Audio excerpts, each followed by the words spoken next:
So just another update on the high miles garage. So we got the Volvo here running in top condition now. My Cadillac, which is in good condition too.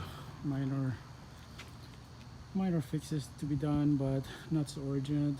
My Mercedes haven't been used for a while because I've been driving the Cadillac and the Volvo, and my new one, a BMW 530i rear wheel drive.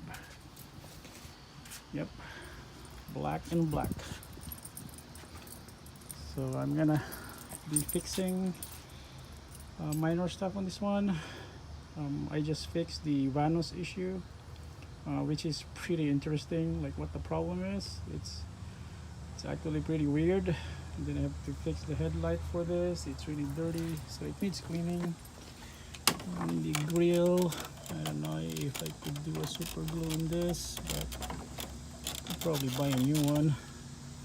It's not that bad. Everything works on this one. It just, I think this was like exposed to hail before, because yeah, there's some small dents on this one. I don't know if this was like probably paid off by the insurance, but it has some hail damage, but it's not that bad though. Like if you look very far away, you won't notice it. And I got it pretty cheap. So yep, it runs smooth after the fix. And the only major thing that I need to do on this one is the steering angle sensor, which needs a cleaning. And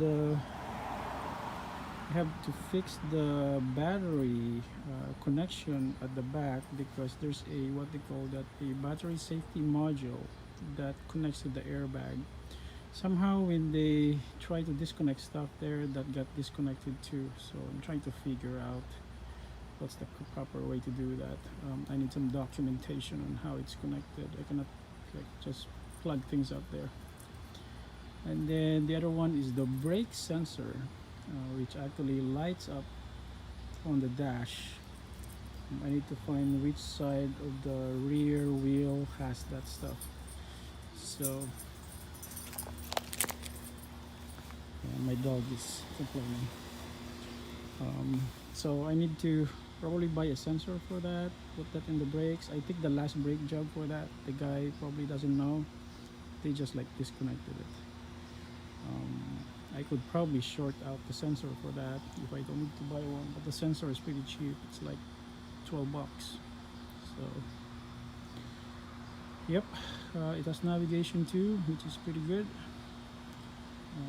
Good sound system. So I don't know, I might probably sell the X5, but the X5 is still a very good utilitarian vehicle. They could put stuff in there. We'll see.